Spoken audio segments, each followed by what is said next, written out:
Olá, bem-vindos ao Diversiarte, o nosso podcast mensal que aborda como temáticas de diversidade são exploradas em filmes, séries, livros e arte em geral.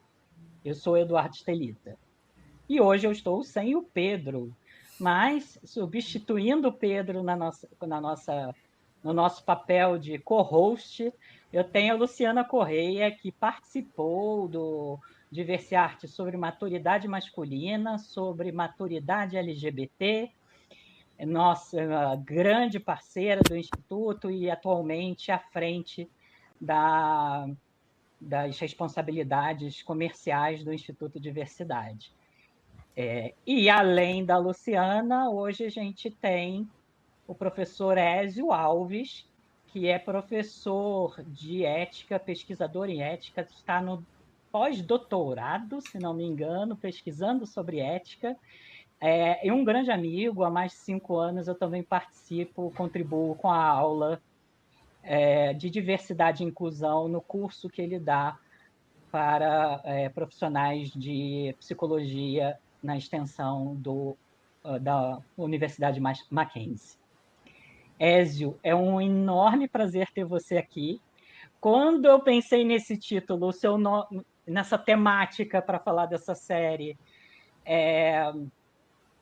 o seu nome foi o primeiro a aparecer na minha mente, assim, e eu fiquei muito feliz de você ter aceitado o convite e participar do nosso podcast, e também falando de uma série que eu ainda não falei qual é, mas a gente vai falar de uma série que foi tão interessante e tão revigorante em relação a muitas das séries que a gente tem visto sendo produzidas aí nos streamings, né? Ela realmente ela vai numa direção completamente diferente. Daqui a pouco a gente fala um pouquinho mais sobre a série. Obrigado por estar aqui com a gente, Ézio. Fico feliz com o convite, Eduardo, dividir esse espaço com você, com a Luciana, e a gente poder falar um pouco sobre cultura, séries, diversão, enfim, né, temas bem interessantes. Ótimo, obrigado. Luciana, você quer falar um pouquinho? Não, só agradecer por estar de volta aqui no Diversiarte, que você sabe que eu adoro, e porque eu acho que é uma oportunidade assim sempre imensa da gente falar de assuntos às vezes não tão fáceis, mas de um jeito muito mais palatável e descomplicado, né? E a oportunidade de conhecer o Ézio também, que você já vinha falando super bem a respeito dele. Que bom que você me convidou para eu estar aqui e poder participar dessa troca e de uma série tão interessante, né? Do universo Game of Thrones, que eu adoro. Obrigada pelo convite. Obrigado, Ézio. Obrigado, Luciana. Então, a série que a gente vai falar é O Cavaleiro dos Sete Reinos, ou O Cavaleiro dos Nove Reinos, quem viu a série até o final. A série é uma primeira temporada, ela já foi reconduzida para uma segunda temporada, na verdade, já está em gravação a segunda temporada, e ela foi pensada para ser uma série entre temporadas da Casa do Dragão, né? Que também vem do universo Game of Thrones e que também foi sujeito de um dos nossos episódios. A gente falou sobre patriarcado quando a gente falou da primeira temporada de Casa do Dragão. Todos esses links vão, como sempre, nos comentários do episódio, né? Na descrição do episódio. E, ao contrário de Game of Thrones e Casa do Dragão, que falam sobre os grandes eventos, que falam sobre, né, os grandes interesses políticos, a alta nobreza, né, essa série ela vem trazendo o oposto. Ela tem um único núcleo, em vez de vários núcleos. Ela fala das pessoas simples e das pessoas menos afortunadas e até mesmo, né, em situação de rua, né, dentro do contexto do Game of Thrones. Ela Ela é uma série também que trabalha, tem um enfoque em desenvolvimento de personagens que a gente sabe que foi um dos pontos fracos do final de Game of Thrones da Casa do Dragão também, né? Às vezes uma sensação de que alguns personagens não estão tão bem trabalhados. E ela para mim, ela vem em um momento, e eu acho que no episódio passado a gente chegou a comentar sobre isso, eu e o Pedro, em que eu estava saturado de série pessoalmente, porque eu via muitas séries que eram deprimentes, com temáticas muito deprimentes, com uma visão de mundo muito negativa, com um olhar muito pessimista sobre o ser humano e sobre a condição humana e sobre o futuro. E essa série, desde os primeiros momentos, ela traz um olhar muito otimista e ela se leva muito menos a sério do que o Game of Thrones e a Casa do Dragão, né? Então, nos primeiros segundos de série, a gente tem um recurso, a escatologia, né? Que a gente vê em alguns outros momentos da série, né? Um humor primário, um humor né? Com esse olhar assim, do olhar do povo, né? E isso também traz um tom de leveza para uma série que, ao mesmo tempo que é leve, tem uma profundidade de desenvolvimento de personagens enorme. E eu fiquei realmente impressionado com a série, porque os primeiros segundos eu vi, eu falei, não sei o que é isso, me incomodou mais do que a escatologia, me incomodou o passarinho de IA no alto da árvore, e depois eu pesquei, pode ser uma referência ao passarinho da Branca de Neve, né, que vem cantar com a Branca de Neve no mundo idealizado, e para mostrar ali que não, aquele mundo não é idealizado, aquele é o mundo das pessoas pequenas que são pisoteadas nas dinâmicas de grandes lutas de poder que a gente viu nas outras duas séries, né? E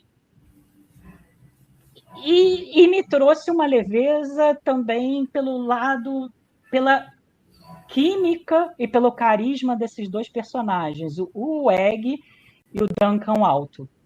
Aí eu queria saber de vocês como é que foram as suas percepções da série, como é que foi dessa série, como é que foi iniciar. É uma série com episódios mais curtos também, ela não vem dentro daquela dinâmica de episódios de 1 hora e meia.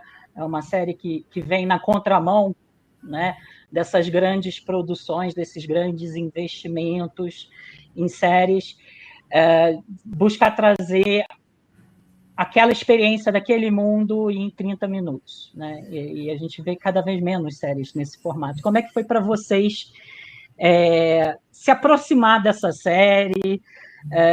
Como vocês lidaram? Né? Eu vou começar com o Ezio. Como é que você lidou se aproximar dessa série, reencontrar o universo Game of Thrones e ver o que estava diferente? Bom, eu bati uma certa saudade, que foi aguardar ansiosamente o domingo para poder assistir o episódio, né? Então, tinha um tempo que eu não passava por isso, porque normalmente eu pegava uma série pronta, toda acabada, assistia, maratonava, e dessa vez, domingo a domingo, na expectativa de poder assistir a série, de sair aí no streaming e assistir. Eu achei bastante divertida, gostosa, porque eu não tinha muita expectativa, né? O Duncan, o Alto, ele é mencionado em Game of Thrones por vezes. O Joffrey, até conversando com o próprio pai, né? E falando: olha, Jaime, você tem páginas tão pequenas quando comparado ao Duncan. O Duncan tem 3 páginas no livro de histórias e você não tem nem meia página. Então, tem várias referências ao Duncan, né, ao longo de Game of Thrones. Eu não li, né, os escritos do Duncan em si, então vou me restringir à série, mas eu fiquei bastante feliz com o material que foi produzido e na expectativa e no aguardo de que, acho que 2028 que está programado para que ela volte à cena, 2027, 2028, mais ou menos. Então, vamos criar saudades. E já estamos volta agora em junho a Casa do Dragão, né? Que a gente esperou bastante. E que eu gostei também, bastante também. A Casa do Dragão também gostei bastante. Eu entendo que por vezes as segundas, terceiras temporadas podem decepcionar, né? Mas a Casa do Dragão eu acho que ela também é uma série que tem bastante potência. Eu particularmente gostei e entendo que os finais em Game of Thrones podem ser tristes, mas a gente aproveita a viagem. Triste no sentido de decepcionar. Boa referência. Lu, como é que foi a sua percepção da série? Como é que você se modela? Olha, para te falar a verdade, eu estava um pouco relutante em assistir. Não consigo determinar muito bem por que eu estava relutante em assistir. Talvez porque eu estava com uma referência de Game of Thrones ou de Casa do Dragão, que você tem temáticas que são mais pesadas, né? E que não só as temáticas, talvez as temáticas não, mas as abordagens são diferentes, né? Muito mais pesadas, tal. Então, eu não sei se por conta disso eu fiz uma correlação e eu peguei e falei assim: não estou no momento de assistir agora. Eu preciso ser em um outro momento. Mas daí, quando você convidou para a gente conversar a respeito, e você falou, são episódios tão curtinhos, tá? Eu falei, eu vou assistir, vou maratonar. E já estava toda a série, né, disponível, eu falei, vou maratonar no final de semana. Então, eu fui justamente no sentido contrário do Ézio, né? Eu sentei e maratonei de uma vez só. Embora eu também adore essa ideia de poder aguardar o episódio e saber o que vai acontecer, e isso, né, isso é muito bom, e traz assim sempre aquela antecipação gostosa, principalmente diante de uma série ou de um universo que traz sempre grandes surpresas e plot twists, né, bem interessantes. Mas enfim, ela me surpreendeu, porque ela, primeiro, é muito mais colorida. Eu sou uma pessoa que vem da comunicação, né? Então, e eu penso muito nessa questão do como ela está comunicando nos aspectos audiovisuais, né? Então, ela é muito mais colorida, ela é muito mais clara, ela tem muito mais luz, né? Então, isso já me surpreendeu logo de cara. E já me conquistou, porque eu falei, poxa, é algo completamente diferente daquilo que eu estava esperando. E os dois personagens principais, que é o Duncan e o Egg, me chamaram muito a atenção. A gente estava conversando agora um pouquinho, né? A questão da simplicidade, e eu chamei de ingenuidade, talvez como uma palavra talvez não muito bem escolhida, né? Mas assim, essa coisa de uma certa, do espírito mais positivo, de uma coisa mais otimista, como você disse, que me chamou muito a atenção e que eu acho que caiu muito bem, que a gente não vê em Game of Thrones e a gente não vê na Casa do Dragão, né? Então, aí ela me cativou. Eu falei, eu quero ver onde esses dois vão juntos, né? Até porque tem um aspecto de humor bem interessante entre os dois, e aquela troca entre os dois também é interessante. Enfim, eles me cativaram, porque eu falei, é algo mais para cima, né? Aquela coisa assim, com uma fleuma mais positiva mesmo. Então, achei muito interessante.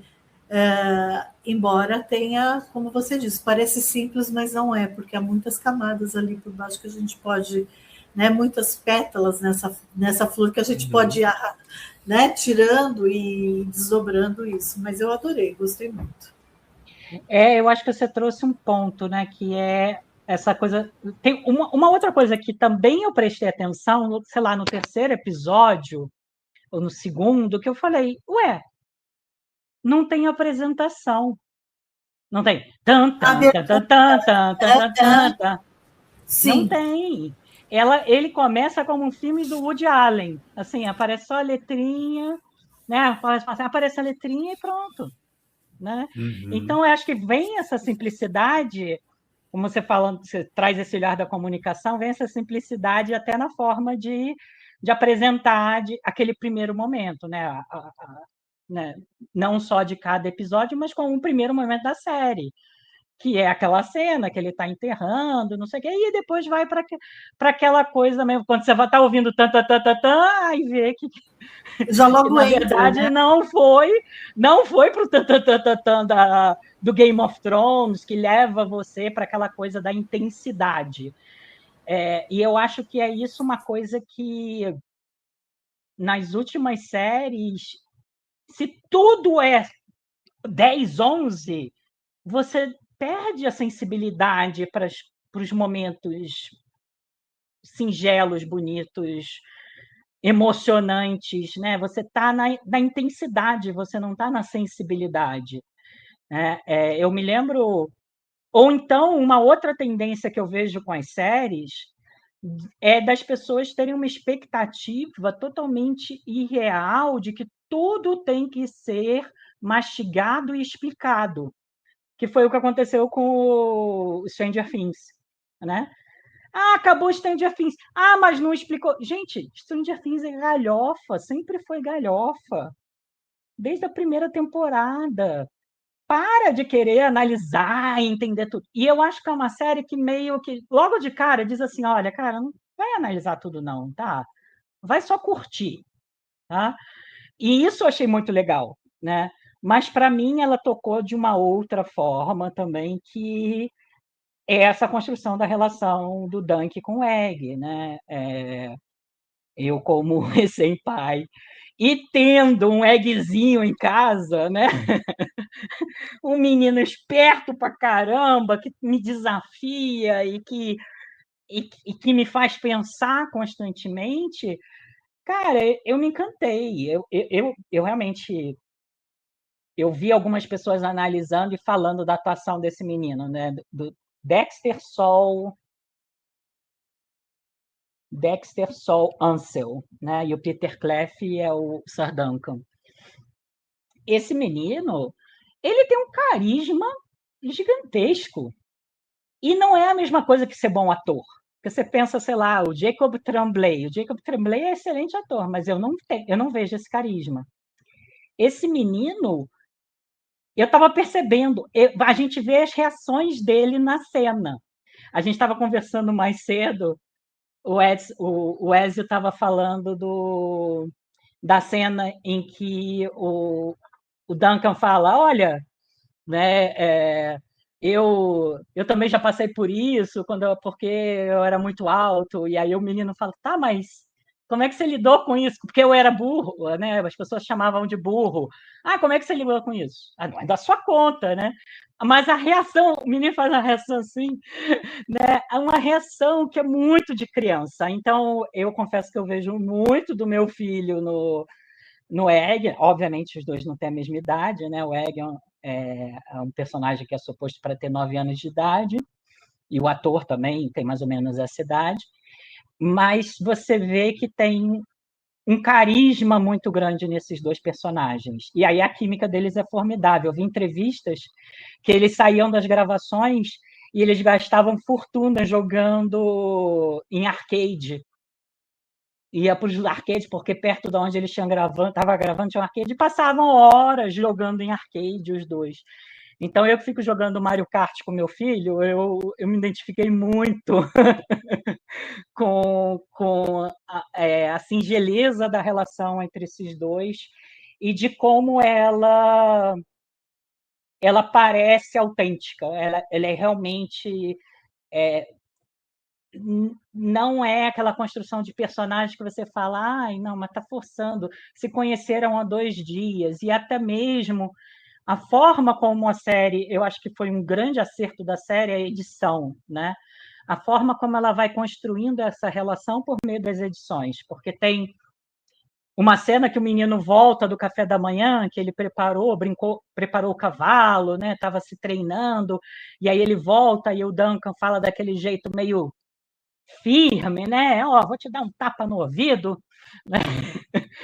Te dar um tapa no ouvido se você não fizer se você fugir com o meu cavalo de novo, não sei o que. Na outra cena ele está ensinando o menino a costurar e rindo e ficando feliz de ver o menino conseguir costurar, né, do jeito que ele estava ensinando, né? Então, esse olhar de ternura, eu acho que o ator que fez o Duncan capturou muito bem, e a espontaneidade, e a entrega daquele menino, eu acho que é tudo que a gente vê, que eu vejo no meu filho, né? Essa e que eu acho que a gente espera ver em todas as crianças, né?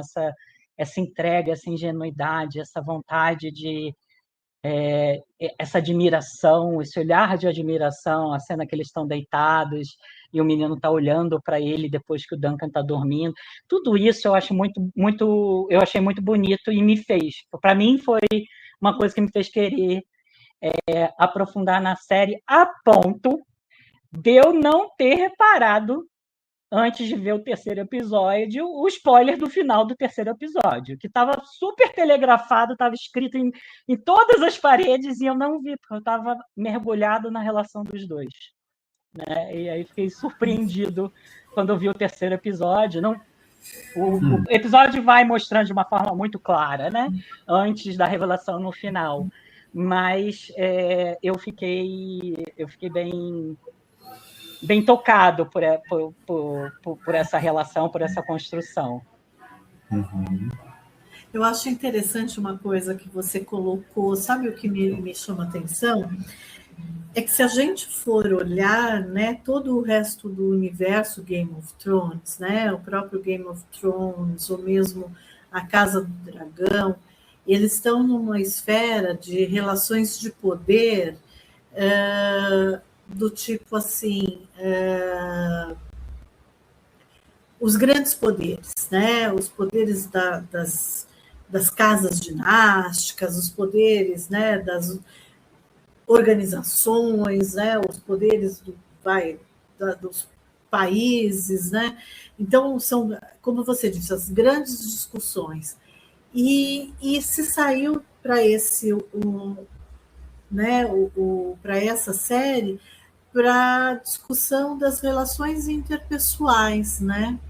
Porque tudo eu acho que ali gira, de certa forma, em torno das relações interpessoais. Então, é da relação interpessoal do Egg com a família, da relação interpessoal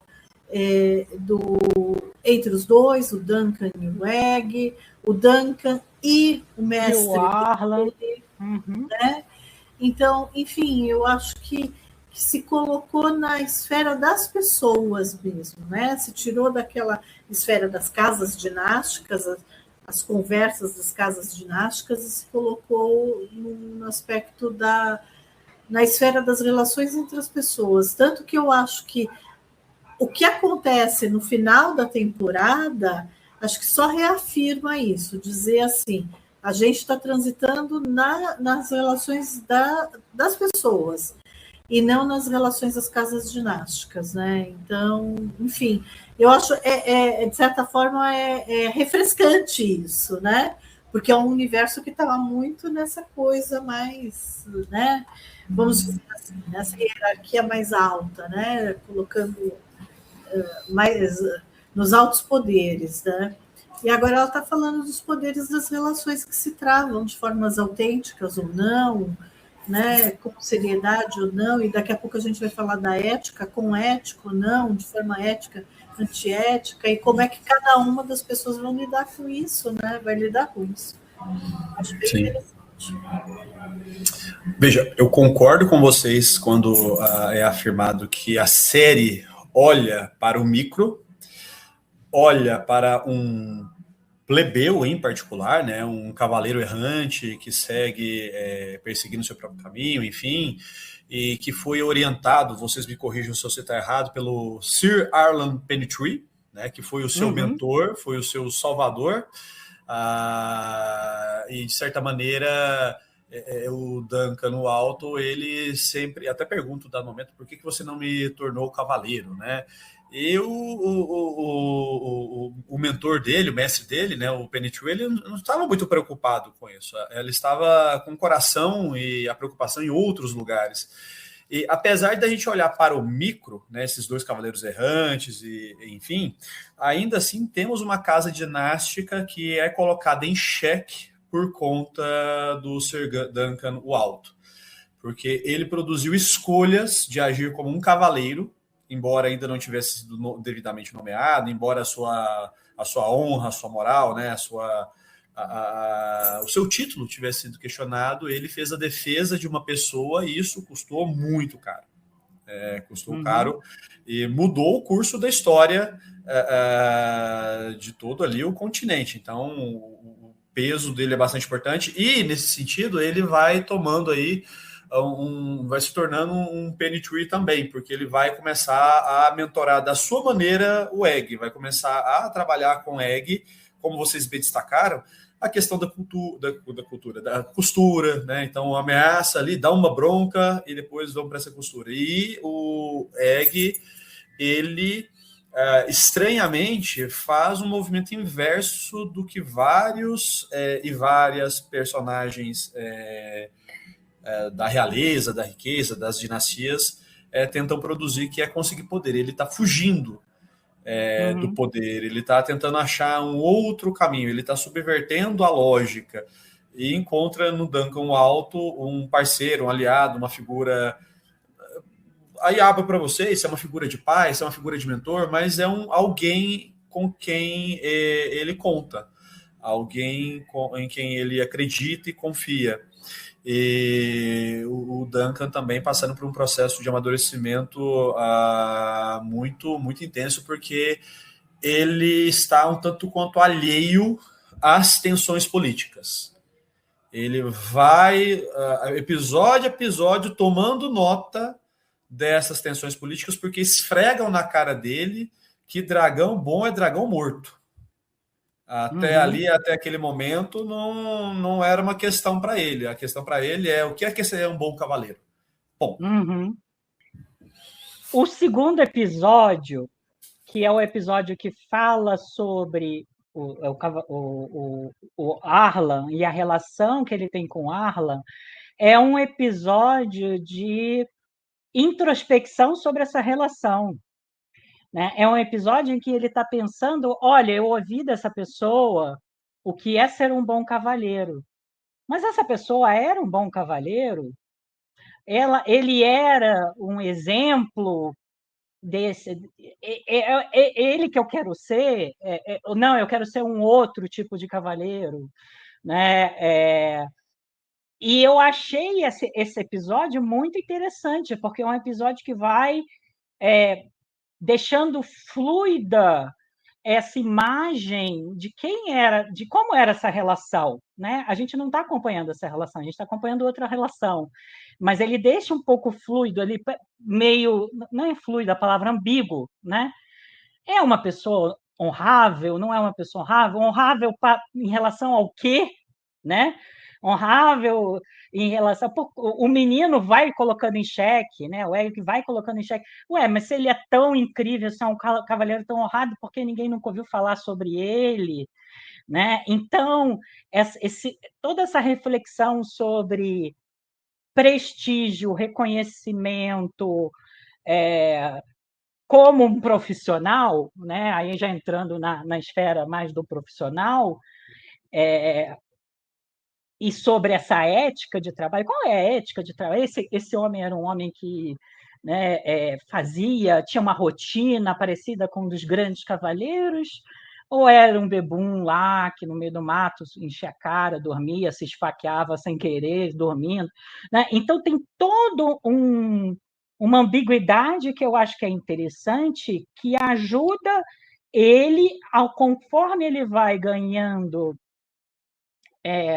contorno desse mundo político, vai ajudando ele a construir quem ele é. Ele não é a cópia do Sir Arlan, né? Ele é o cavaleiro, né? E aí ele precisa construir. E aí o Baelor aparece como uma outra referência, né? Mas o Baelor é o protocolo. O Baelor não é um bonzinho só, né? Ele é o protocolo, é o cálculo político, ele não aceita defender o Duncan só por bondade, né? Tem um cálculo político ali, né? Porque ele não podia deixar né, ter uma batalha em que os Targaryen perdem. Então, alguém dos Targaryen tinha que estar do outro lado, né? Então, tem todo um cálculo político que ele começa a absorver outros referenciais na construção de quem ele é como profissional, né? E eu acho que parte para mim, pelo menos, mas pode ser vício meu de Game of Thrones, né? Ou vício ruim, até uma parte do meu prazer nesses primeiros episódios era pensar assim: o Duncan, ele vai ser realmente aquele cavaleiro que vai chegar e vai ganhar o torneio contra todas as probabilidades, ou ele está no efeito total Dunning-Kruger, não tem a menor ideia, ele acha que ele é muito competente, mas está muito longe de ser muito competente, né? E a gente tem a nossa resposta, né? Do ponto de vista da técnica, a gente tem da técnica dele, a gente tem a nossa resposta ao longo da série, né? Então isso começa a trazer essa reflexão: o que é o trabalho para mim, de que forma o meu trabalho me define como pessoa, de que forma o meu trabalho me define, a minha honra e a minha ética de trabalho me define nesse universo que eu ocupo, que é um universo menor. E eu acho que uma grande atenção que eu acho interessante que eles trazem, por que o Baylor é tão adorado? Porque o Baylor tem um interesse pelas pessoas, ele tem um interesse pela pequena pessoa, o que não era a realidade, né? A gente pode até falar, né, dos personagens adorados, né, da Casa do Dragão, por exemplo, a própria Rhaenyra. A Rhaenyra não está nem aí para o povo, né? Não está nem aí, né? Então Baylor ele já começa a ser um outro referencial de quem pode ser, e aí ele vai encontrar o Baratheon como um outro referencial de cavaleiro. Então é interessante como a série vai mostrando a construção desse profissional, né? E isso eu achei muito interessante, né? E aí a gente chega na questão da ética, né? Eu vendo a série, eu pensei em falar sobre masculinidade, a gente sempre pensa em vários temas, né? Paternidade, né? Mas eu achei a questão da ética do trabalho mais interessante, porque todos os episódios são marcados por essa ética do trabalho, né? Só voltando um ponto, é interessante que naquela conversa com o Egg, em que ele fala, não sei, é a minha vida, você não tem nada a ver com isso, ele também está espelhando esse jeito de ser, né? De ser um mentor que, olha, eu não vou te dar a resposta mastigada, você vai construir o seu caminho. Da mesma forma que eu estou construindo o meu caminho como profissional, você vai construir o seu, né? Mas uma coisa que eu achei interessante, né, nessa todo esse debate, né, que em relação em torno do trabalho que a gente vê na série,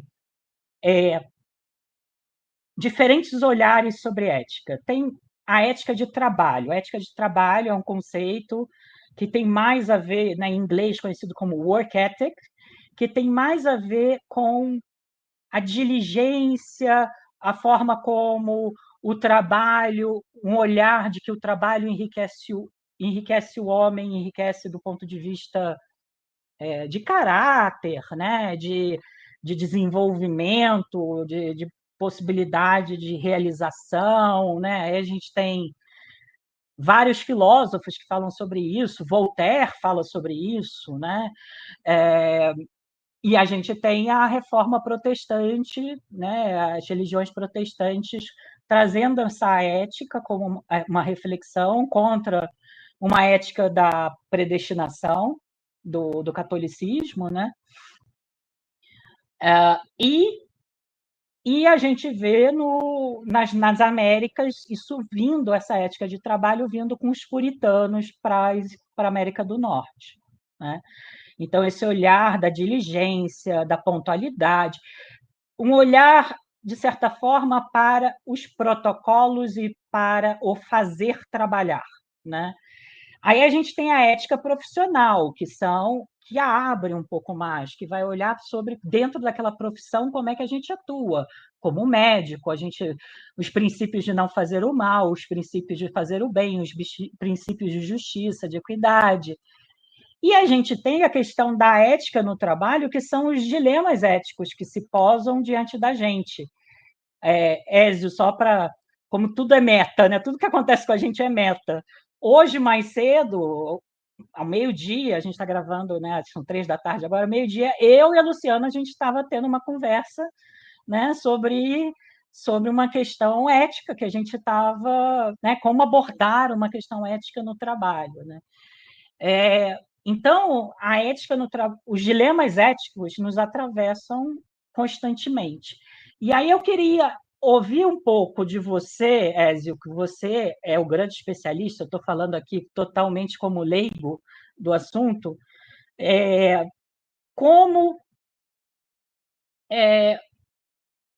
como surgiu, acho que em primeiro lugar, né, como surgiu esse olhar, e tem um movimento, um momento fundador em que começou a se falar, olha, ética aplicada ao trabalho, né, a ética e o trabalho, e como você enxerga essas 3 dimensões de éticas aparecendo na série e na vida, né, no trabalho que você faz até com seus alunos na pós-graduação. Perfeito. Vamos lá. Várias questões, né? Várias questões bem importantes, e acho interessante quando você menciona os puritanos, essa construção de uma outra forma de fé, de religiosidade, essa ética protestante. A gente tem o Max Weber que vai lançar um olhar sobre isso. Também. E eu não vou dar spoiler de quem morreu na série, então qualquer um deles pode ter morrido na série, tá? Vocês assistam, vejam, é bem bacana, mas alguns personagens vão morrer porque a gente está falando de Game of Thrones, tá? A gente está falando da série Duncan o Alto, então alguns personagens morrem. E eu acho engraçado uma conversa que o Duncan tem eventualmente com o Maker, que é o irmão do Baylor, e ele levanta o seguinte tema: por que eu, nesse posicionamento, eu no lugar que eu estou, miserável como sou, fui abençoado, poupado e não fui punido, e uma outra pessoa que poderia fazer tanta coisa melhor, mais importante, mais interessante, ela foi punida e foi sancionada, né? Porque os deuses escolheram assim. Então, de largada, a gente já tem aí um conflito, né, um sofrimento por parte desses 2 personagens olhando para essa questão, para essa situação. A série, ela, bom, não é necessariamente spoiler, mas ela segue uma certa estrutura dos episódios clássicos lá do Game of Thrones, que ela vai se construindo. O penúltimo episódio tem a grande baguncinha, né? Passa um facão, né? Então, as intensidades. E, aproveitando a fala do Eduardo, no último episódio a gente tem sensibilidade. Então, é mais ou menos essa estrutura.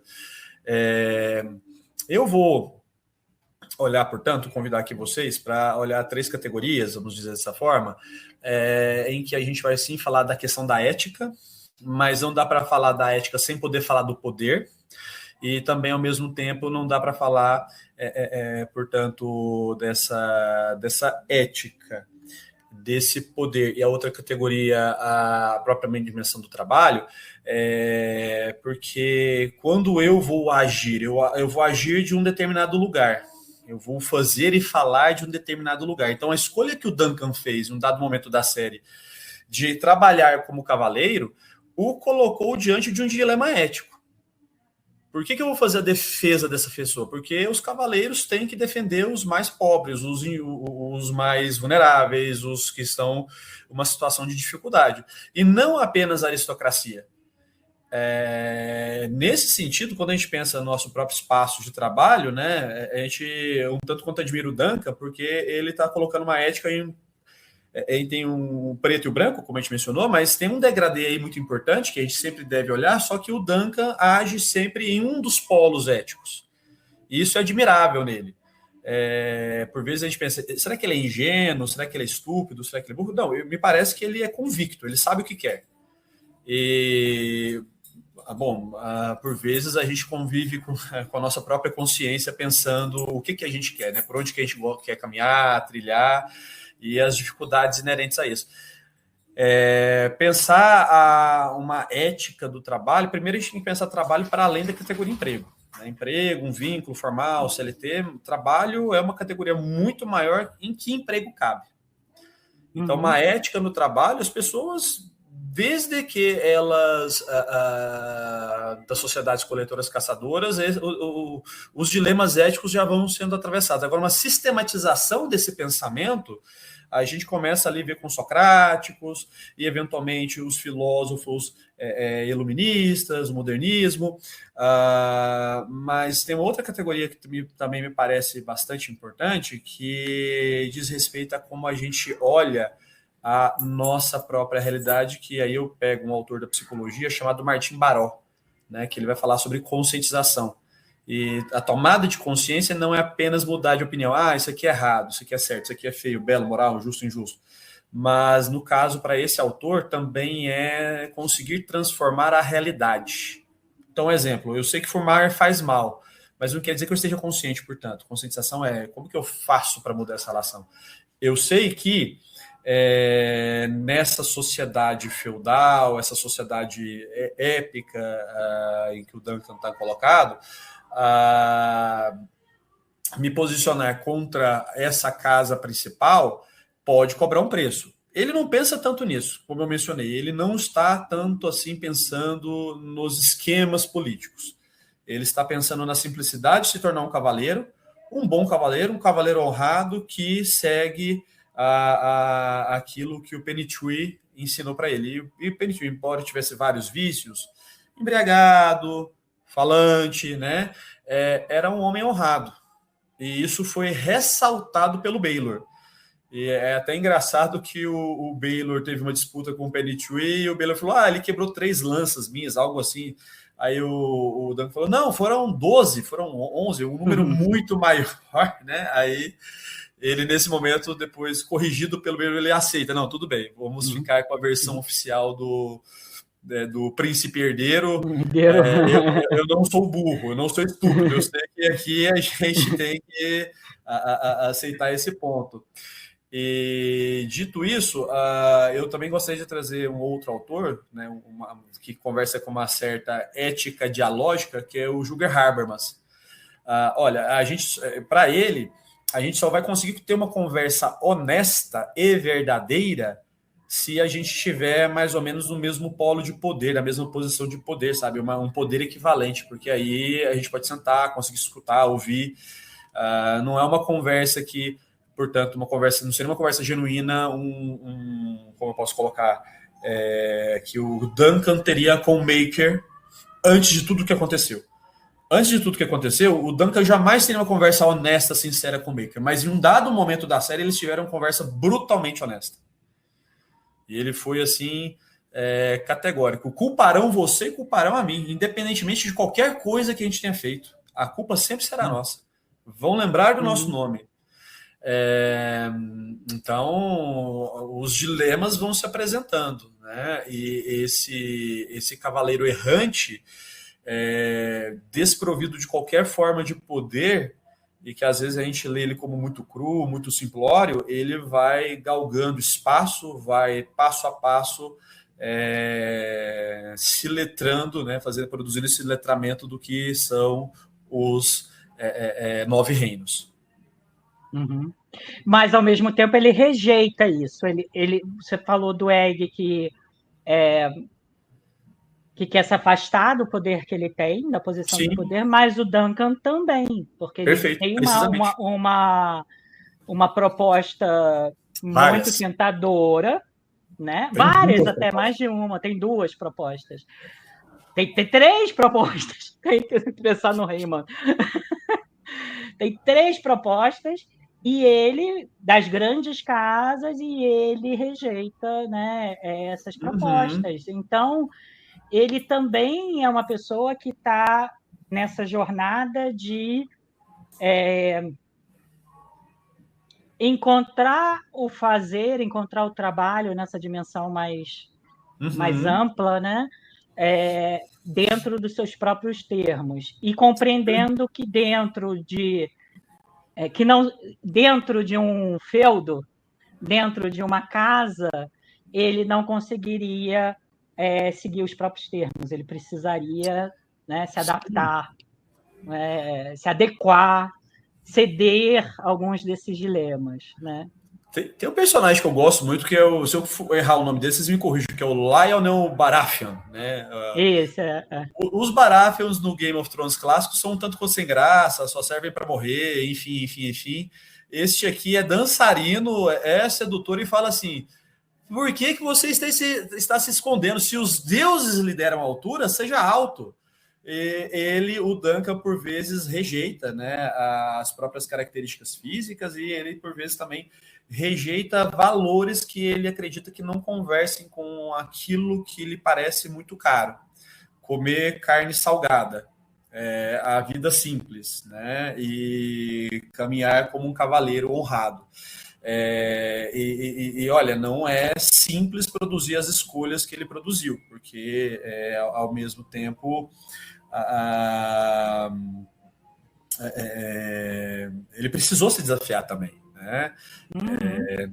Tem um episódio, tem um momento, né? Não me lembro qual episódio necessariamente, que ele vai fazer uma interferência e cria um conflito com Targaryen, né? Então, dali deriva todo o embate bastante problemático. E esse outro Targaryen é o completo oposto dele, né? Sim, completo oposto. Deixa eu só ler o nome dele aqui. É o príncipe Daeron? Não, é o Aerion. É o bêbado. Aerion, perfeito. Aerion. O príncipe Aerion. Ele é arrogante, ele é soberbo, ele, de certa forma, ele é covarde, ele acredita que qualquer comentário contra ele seja um insulto contra toda a sua casa. Ele faz um convite para... Ele faz uma acusação, né? E o Duncan pede, portanto, o trial by combat, né? Pede aí o combate, o tribunal do combate. Tradução aqui, tanto quanto limitada, mas ele falou: não, eu quero um trial by combat pelo 7, né? Então, 7 contra 7. Ele poderia ter encarado sozinho, o pai dele fala, o Maker fala: mas por que você está com medo desse cara? Você tem medo dele? E você falou da síndrome do Daniel Kruger, né? O Duncan não carrega isso, porque o Duncan, em conversando com o Lionel, ele fala: qual chance eu tenho? Que chance eu tenho de disputar essa luta? Porque eu recebi um treinamento, mas eu não recebi o treinamento que vocês receberam. E o Lionel, ele é brutalmente honesto. Você não tem chance. Né? Mas mesmo assim, ele precisa encarar. E ele precisa também, diante de uma grande plateia, fazer um apelo ao que é justo, né? Falando, essa situação ela é completamente injusta e vocês todos vão se sentar aí calados, e a população fica quieta, né? Algumas pessoas se levantam, mas aí... Quando se manifesta da forma a mais debochada possível, né? E eu acho que isso daí você falando do Aerion, o Aerion também joga sujo, né? Ele trabalha de uma forma desonesta, né? Na profissão dele, né? Como cavaleiro. Mas eu acho que você trouxe uma coisa interessante aí, porque conforme a gente vai falando, essa dúvida sobre ele é burro, ele é estúpido, ou ele é ingênuo, eu não acho que é nada disso. E aí eu vou puxar um gancho, eu não estou dizendo, tá? Não entenda o que eu estou dizendo, que Duncan o Alto é neurodivergente, tá? Não é isso que eu estou dizendo, tá? Não estou inventando aqui características para personagens fictícios que nunca foram declaradas pela obra. Mas é engraçado esses paralelos, é interessante esses paralelos, porque teve um estudo que foi realizado internacionalmente, que é um estudo infame, que até a Faculdade de Medicina da Unicamp também participou, foi uma das universidades que participou, né? Um dos coautores, alguns dos coautores vieram de lá, e que foi um estudo olhando para o comportamento ético de pessoas neurodivergentes. Eu não sei se eu já falei sobre isso no Diversiarte, mas eu sempre falo em palestras. E esse estudo, ele identificou que comparava pessoas neurodivergentes com pessoas neurotípicas, corrijo, não eram neurodivergentes, pessoas autistas com pessoas não autistas, com pessoas neurotípicas, e ele observava o comportamento dessas pessoas diante da possibilidade de doar dinheiro ou de doar dinheiro, né, um dinheiro limitado, ou doar para uma instituição, ou doar para si mesmo, em público e em privado, né?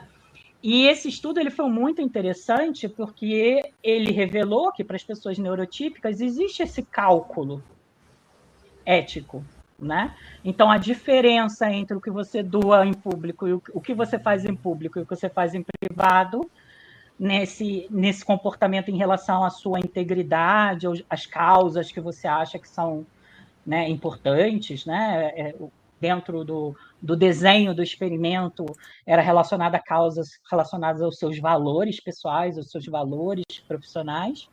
E o grupo autista praticamente não teve diferença na situação declarada e na situação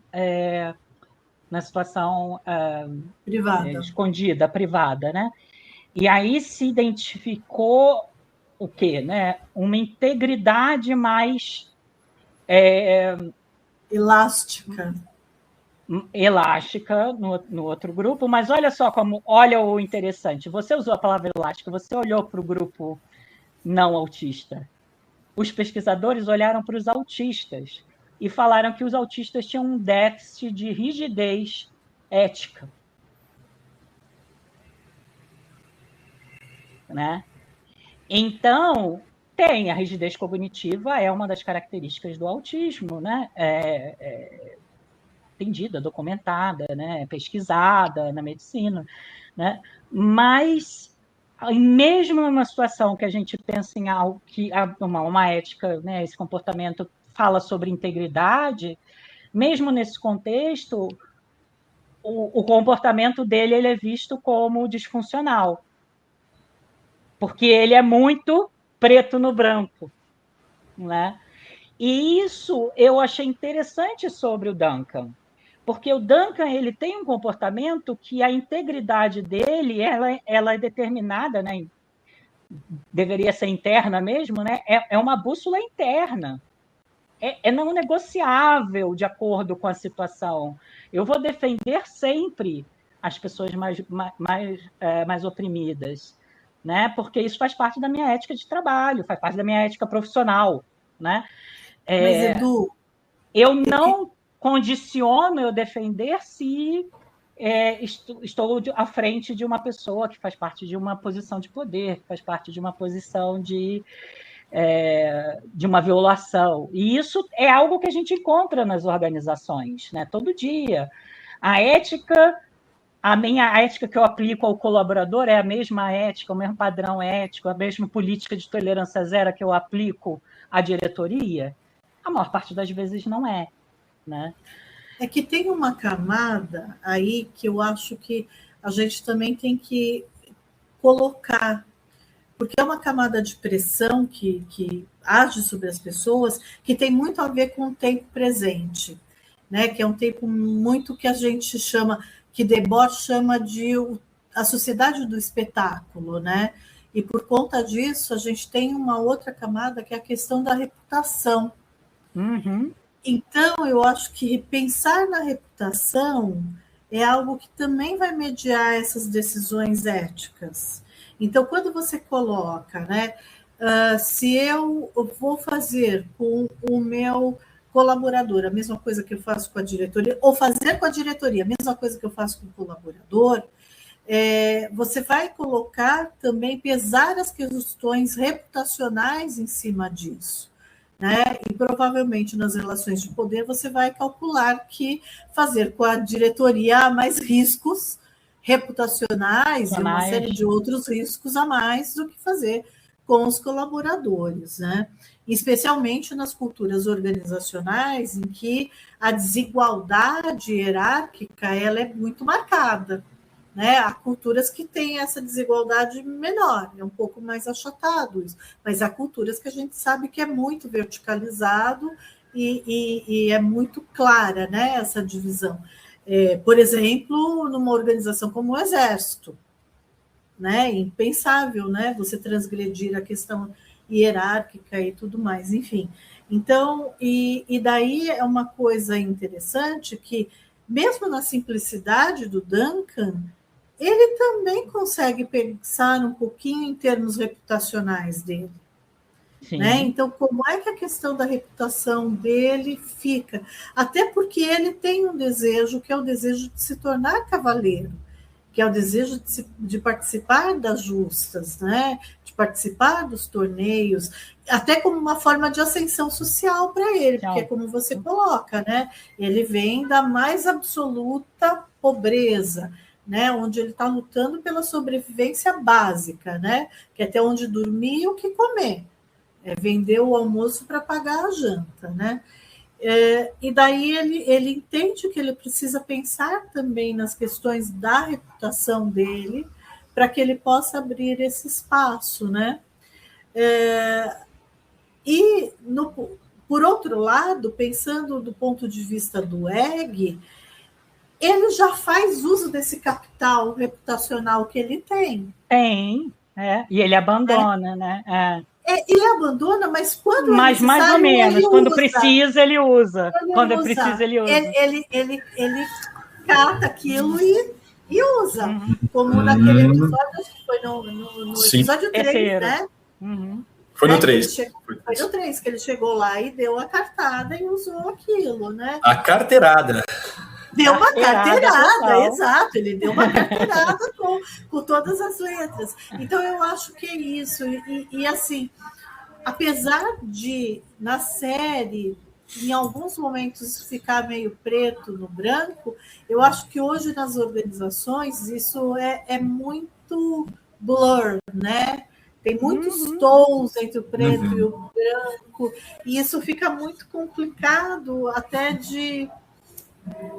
às vezes da gente dimensionar, né? No sentido de que você quer ser muito preto no branco, mas às vezes a cultura organizacional não permite, a própria cultura do país às vezes não permite. Eu já visto o noticiário de hoje, é abrir a televisão e ligar no jornal, você fica de cabelo em pé.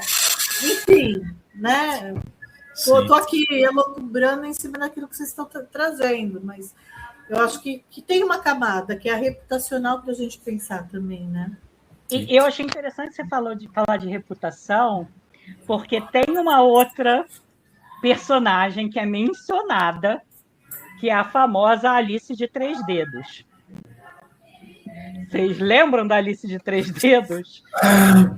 Era uma música que o Lai não está contando, e aí o Egg começa a refletir sobre a Alice de Três Dedos.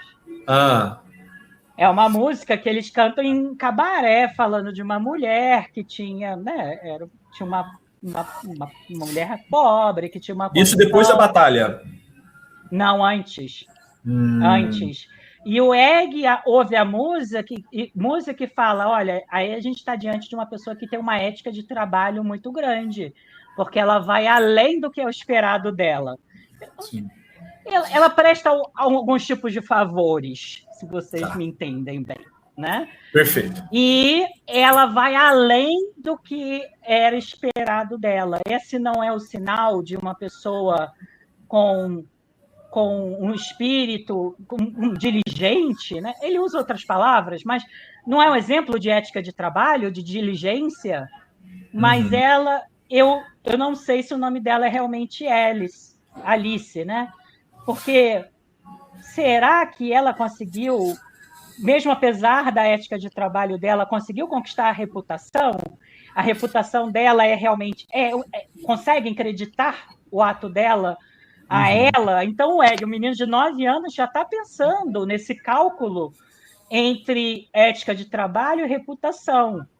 Sim. Esse trabalho diligente que a gente vê hoje em dia né, que leva ao adoecimento, esse trabalho que leva à produção, né, que a gente pensa nas profissões atuais, né, profissões mais modernas, o produtor de conteúdo que tem que produzir cada vez mais rápido. Ah, não, aí você usa IA para produzir mais. E uma hora você passa, por que eu preciso produzir mais? Né? Essa reflexão sobre a distribuição dos frutos do trabalho, ela começa a também aparecer aí na série, que eu acho que de uma forma muito interessante, porque ela começa a mostrar, mas eu com a minha ética de trabalho, eu conquisto reputação, eu conquisto riquezas, eu conquisto poder, né? E são algumas das reflexões. E, ao mesmo tempo, eu acho que todo debate sobre ética, ele esbarra num outro debate. A gente acabou de ter a mulher eleita a mulher mais influente do Brasil, que é uma grande trambiqueira. Então, o trambiqueiro é recompensado. Né? Então, como é que você vê, Ézio, na sala de aula isso, com os seus alunos, pessoas que às vezes estão entrando, começando carreira, ou que ainda estão nos primeiros anos de carreira profissional, como é que a ética atravessa eles? Eu acho que a resistência a falar sobre ética no ambiente acadêmico não é nova, né? Mas como é que você está vendo esse processo no dia a dia, né? Como é que você vê algumas das tensões que a gente está trazendo e as tensões de poder do neoliberalismo aparecendo no ambiente, na formação desses profissionais, né? No processo de formação e de construção desses profissionais. Deixa eu só voltar 2 casas, porque quando você trouxe aquele exemplo do estudo, enfim, quando você fez a sua fala, aí cabe muito bem a diferença entre ética e moral, porque acaba conversando com a questão da reputação, né? A moral, só para diferenciar de uma maneira muito simples, né? Tem um eterno debate na filosofia sobre isso, mas a moral ela é muito mais particular, enquanto a ética é muito mais coletiva. A moral, aquilo que eu faço que é moralmente correto, vamos dizer assim, é quando ninguém está me olhando e o único avaliador do meu comportamento serei eu mesmo. Então, se isso vai retirar minha paz ou não, né? Então, se eu devolvo a carteira, ninguém estava vendo, não tem câmera de segurança, não tem nada. Então, eu devolvo a carteira para a pessoa. Agora, o comportamento ético, ele conversa bastante com as nossas reputações, porque existem câmeras, existe essa sociedade que vê, olha, vigia, tem, se a gente pensar o Foucault, o teu panóptico, né? Então, vai um pouco nesse sentido. E eu não acredito que as pessoas tenham resistência em pensar sobre ética, tá? Pelo menos em sala de aula. Talvez a gente encontre algumas resistências com relação ao racismo, com homofobia e temas derivados, porque todo mundo gosta de se perceber bastante como ético, então por que eu me esconderia desse debate? A questão é colocar o dedo na ferida, olhar e produzir, para além do pensar, uma reflexão sobre o próprio agir, né? Então, qual que é o nosso compromisso ético dentro da nossa própria profissão, carreira, formação, produção, caminho? E é necessário, e é um debate que precisa ser feito sempre, porque a gente está falando, por exemplo, de 542 mil afastamentos do espaço de trabalho no ano passado por questões relacionadas à saúde mental. E aí, de quem que é essa responsabilidade, né? Essa responsabilidade é apenas das empresas? Essa responsabilidade é do Estado? Qual que também é o nosso nível de responsabilidade frente ao nosso próprio processo de adoecimento, né? Então, por vezes a gente está trabalhando tanto, né, em um ritmo tão exigente, com prazos tão apertados, duros, que quando chega em casa só quer descansar e não consegue, por exemplo, cuidar da própria saúde mental, cuidar da saúde doméstica, cuidar da nossa saúde física, saúde, né?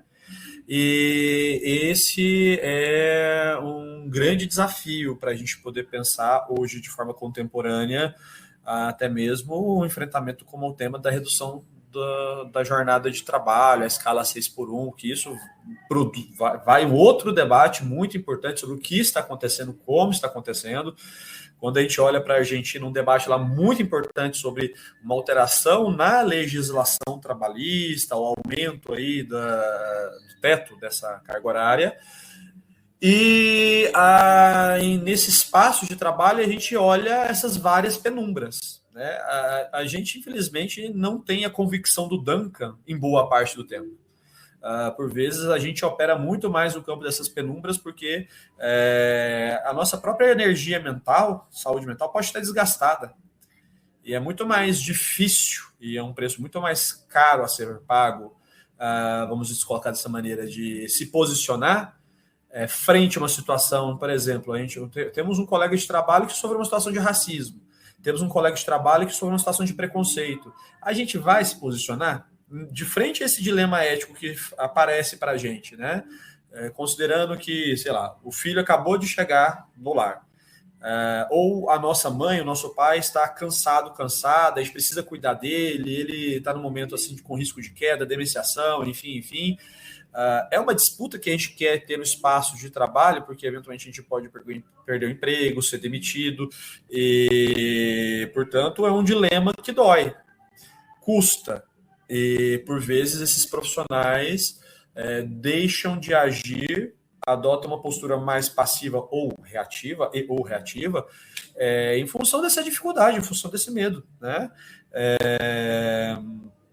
Então, lá no Game of Thrones, eu levanto como hipótese, eu não sei, se a gente gosta mais dos personagens que são, de fato, mais... nesse espectro do certo e errado, que são mais, sabe, estão mais às extremidades. Acho que não, porque a gente gosta do Tyrion, por exemplo. O Tyrion, ele é a penumbra no seu estado puro, né? O Jon Snow, ele é um convicto também. A gente já não gosta tanto do Greyjoy, né, que traiu toda a família Stark, mas, assim, é um ótimo personagem, né? A gente gosta da intensidade dele. Mas responder a um dilema ético, a depender do momento de vida em que nós estejamos, pode ser muito mais caro do ponto de vista da energia que a gente gasta ao ter que produzir essa escolha, em função das ansiedades que se levantam. E a série, nesse sentido, nos apresenta um personagem que a saúde mental está muito bem preservada, obrigado, mas ele sofre. Ele sofre porque os deuses me abençoaram e pouparam alguém que seria tão mais importante ou tão melhor do que eu. Né? Chutando um pouco aí a ética protestante. E eu acho que tem um lado... me fugiu. Você falou tanta coisa interessante que me fugiu o gancho que eu ia puxar.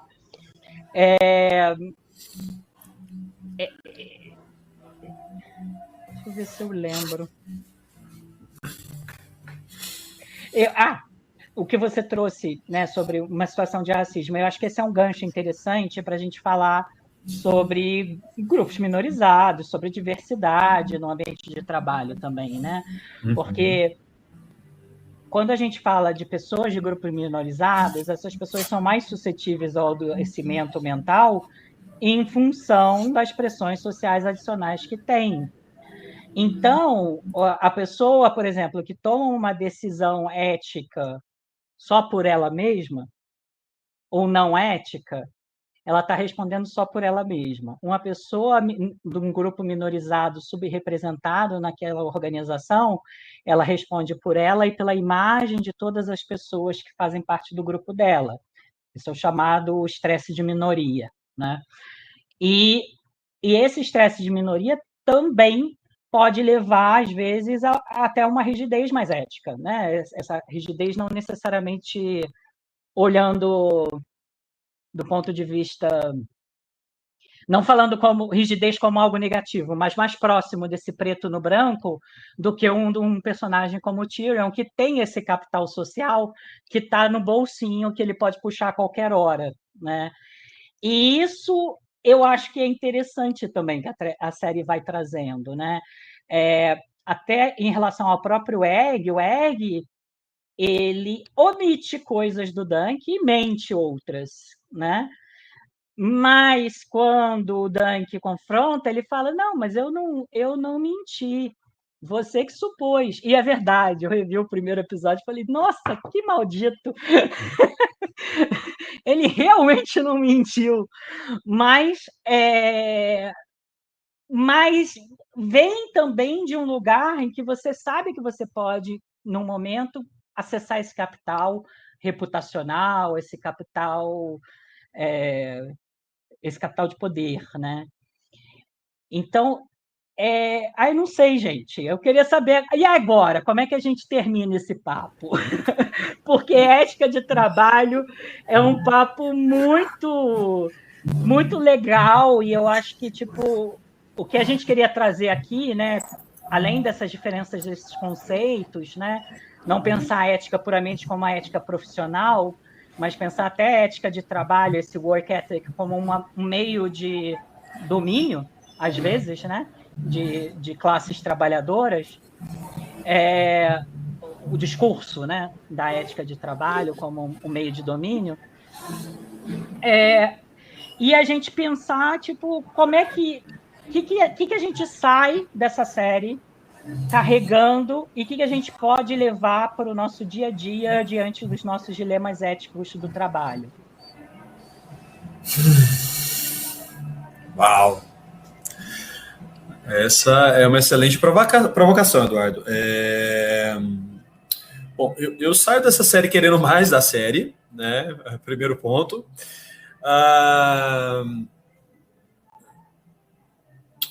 Bom, eu retomo o autor que eu mencionei, né? Que é o Martin Baró, em que ele fala desse processo de conscientização, porque você fala ali do estresse de minoria, né? E como que coletivamente nós podemos, portanto, produzir estratégias de enfrentamento para nos proteger. Tudo bem que na série o Duncan fica muito ali no núcleo, ele e o Egg, né? Mas tem um momento que ele consegue produzir através da sua sensibilidade, através do seu carisma, que ele tem carisma, ele consegue convencer outros cavaleiros a, com ele, produzir esse enfrentamento, né?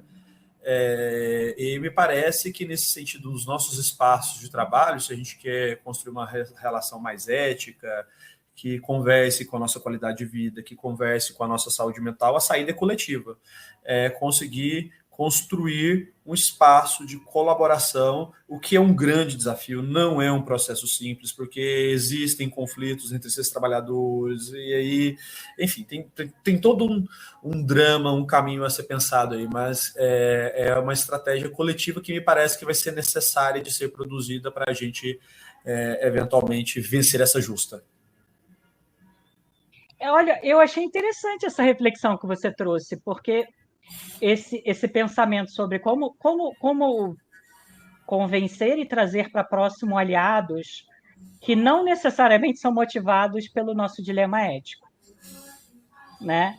O Baylor se junta por outros motivos, por questões políticas, os outros dois se juntam, os dois irmãos se juntam porque queriam vingança do Arion, né, porque o Arion tinha derrubado o cavalo do irmão, o outro se junta pela glória de participar de um. Então é interessante isso, é pensar nessa colaboração e como a gente pode enfrentar dilemas éticos. Eu acho que isso é muito do dia a dia do nosso trabalho com diversidade e inclusão, de conversar no nível de consciência e a partir das necessidades de cada pessoa para poder trazer aliados, né? E eu acho que isso é uma forma da gente romper, né? A partir dessas massas críticas, a gente romper algumas das barreiras institucionais que a gente pode encontrar para um comportamento mais ético, para um comportamento mais inclusivo, para um comportamento mais plural, né? Mais humanizado, né? Então, eu gostei dessa reflexão. Eu nunca tinha parado para pensar, mas quando você foi falando, falei, é verdade. Ele conseguiu 6 pessoas para lutar ao lado dele, cada um tinha sua motivação. O outro queria se vingar do primo, ficou com raiva do primo, né?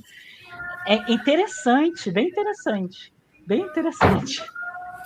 Lu, o que fica para você da série? Eu vou pegar o teu gancho, e o interessante é o quanto ele abraçou essas diferenças sem invalidá-las, porque ele não trouxe aquela rigidez de falar assim, não, vocês têm que entrar, né, nessa por conta da minha forma de enxergar a coisa. Não, ele aceitou cada um enxergando do jeito que queria, pelos motivos que queria. Na verdade, estamos todos aqui por um objetivo comum, né?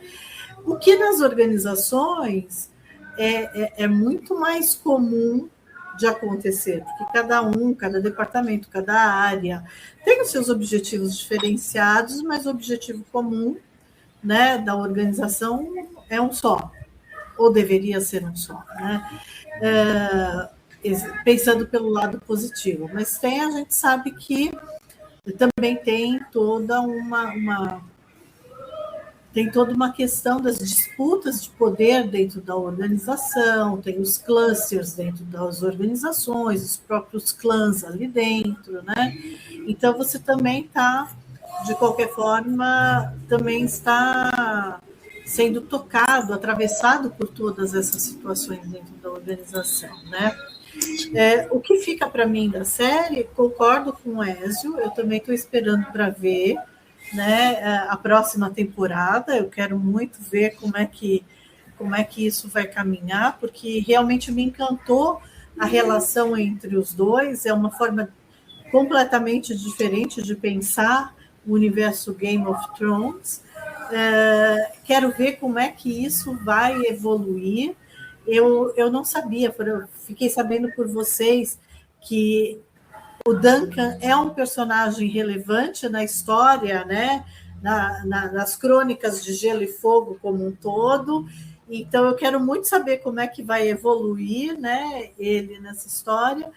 Mas, além disso, me interessa ver, principalmente... Eu não sei, hoje de manhã eu e o Eduardo estamos trabalhando outros assuntos e a gente estava conversando, e uma das coisas que eu falei para ele é que eu estou num momento talvez um pouco sensível demais, tocada por uma série de situações desse momento histórico, daquilo que está acontecendo, não só no nosso país como fora, né? Então, me interessa muito ver como é que essa questão moral e ética vai se desenvolver na série, porque, de certa forma, é até um respiro para o nosso momento histórico, né? Então, eu também penso nisso. E, de repente, quem sabe, que ela possa servir de inspiração, ou mesmo essa nossa conversa possa servir de inspiração para as pessoas, né? Principalmente nesse momento que, não sei se eu que estou sensível demais, mas que realmente a gente está vivendo uma coisa mais conturbada.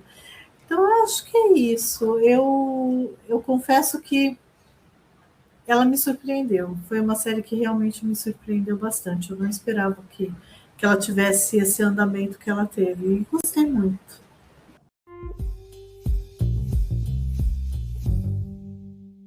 Eu acredito que, em termos de série, talvez vocês já tenham assistido. As primeiras temporadas dessas duas séries me parecem muito boas, tá? Toda série acho que tem, por vezes, uma dificuldade que a qualidade cai, enfim, né? Essa é uma questão.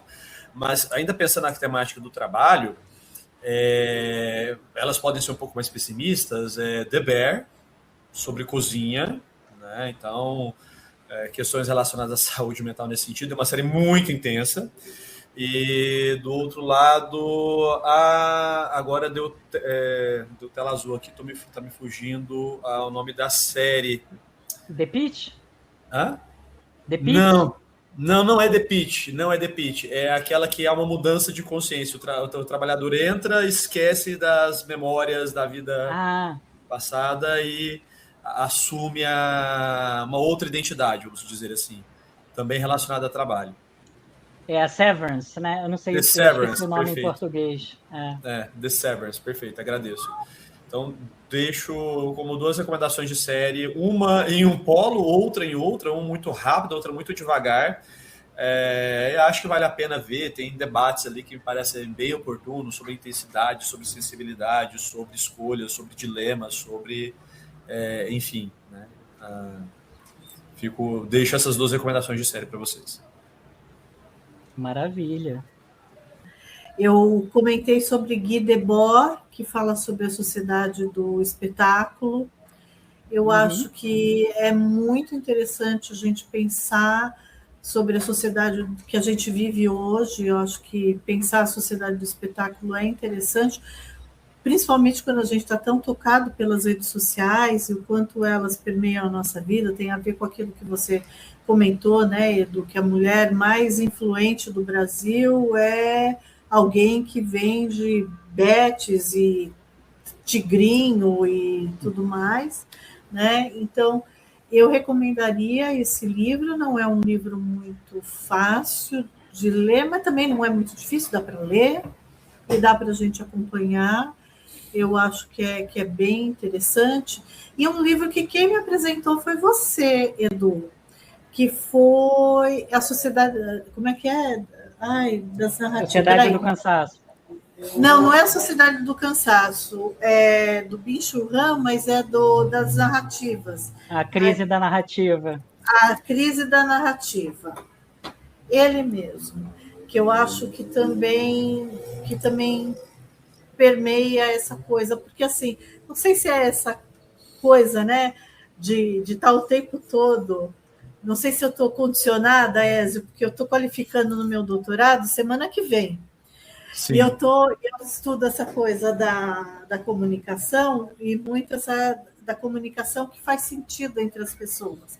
E eu estou trabalhando essa coisa da narrativa e tudo mais. Então, não sei se é por isso que também está muito presente, mas eu acho que tem um pouco disso. Então, seriam as 2 dicas que eu digo, que eu deixo, acho que permeia um pouco dessa nossa conversa.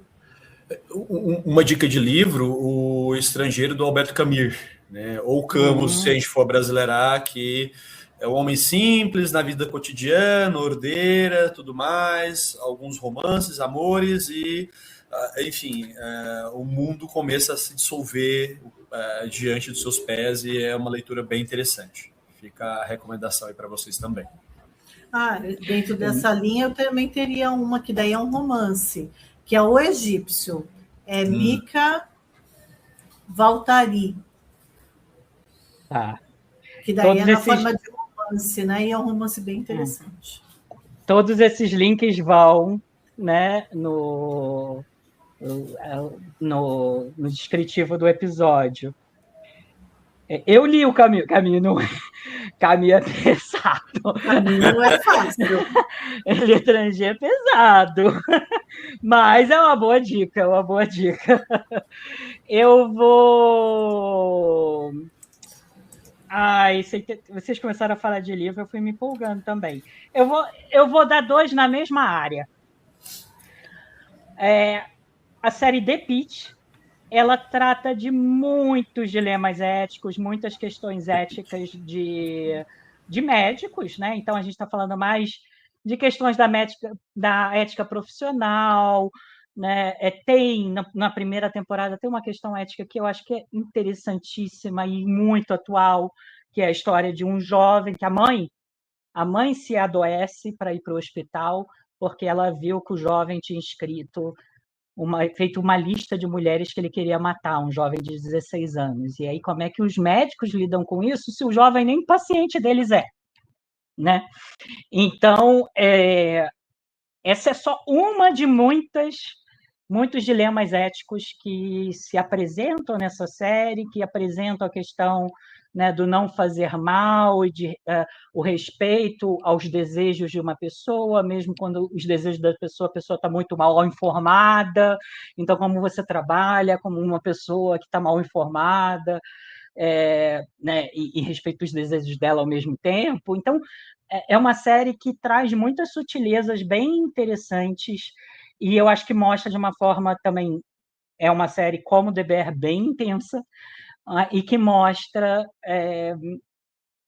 como isso pode se apresentar no nosso dia a dia de trabalho.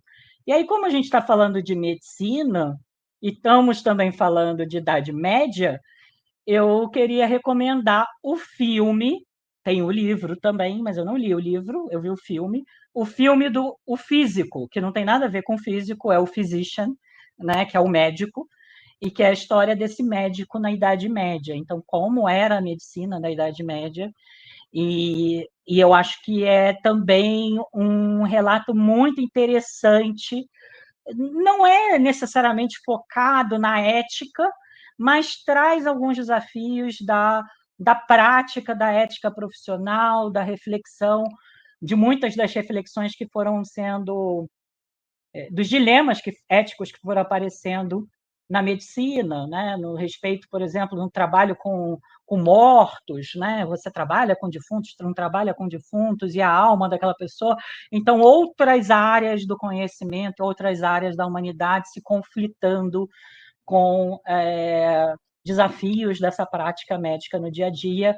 O filme me surpreendeu muito, porque eu sei que é um livro grande, pesadão, assim, é um livro bem denso, e o filme é muito bom, é muito interessante. Parece aquele filme meio de sessão da tarde, os atores desconhecidos, mas ele é realmente muito bom e ele conta muito bem a história desse personagem fictício aí atravessando a Idade Média com a sua prática de medicina, com a sua prática de trabalho, para mostrar que ética, trabalho não começou semana passada, é algo que sempre existiu, né?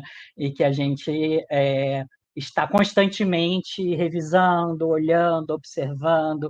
Certamente, agora, toda a reflexão em torno da IA, do uso da IA no contexto profissional, também é algo que está sendo confrontado a ética profissional de várias profissões, inclusive de acadêmicos, né, Lu?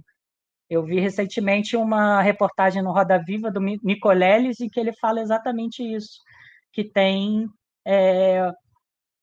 revisores de artigos acadêmicos que estão utilizando IA para revisar artigo acadêmico, né? Não, e tem um número de retratação que está aumentando nos Aumentando. últimos anos por conta do uso da IA. Atualmente, na maioria dos congressos, eles pedem para que você informe a utilização da IA, aonde você utilizou e informe a utilização. Porque dizer que não vai utilizar é, de certa forma, ingênuo até, né? As pessoas vão utilizar. Só que hoje se pede para que as pessoas declarem qual foi a utilização, né? E o mundo acadêmico ainda está tentando se achar nesse momento aí com relação à IA generativa, né? Mas tem muitos casos, está aumentando muito o número de retratações de artigos que não foi informado que a pessoa utilizou IA para fazer alguma coisa, né? Gente, eu queria agradecer demais para vocês dois. Foi uma conversa muito legal. Aos nossos ouvintes, se você quiser também, se você quiser participar do podcast, contribuir com sugestão de pautas, nós estamos presentes no Instagram, @Diversearte-podcast. E também essa gravação ela vai ficar tanto no Spotify, em áudio, como também no YouTube, em áudio e em vídeo. Então, você pode assistir em diferentes formatos. Agradecemos demais vocês dois e desejo a vocês um excelente mês. Nossos ouvintes desejam um excelente mês e até o próximo episódio.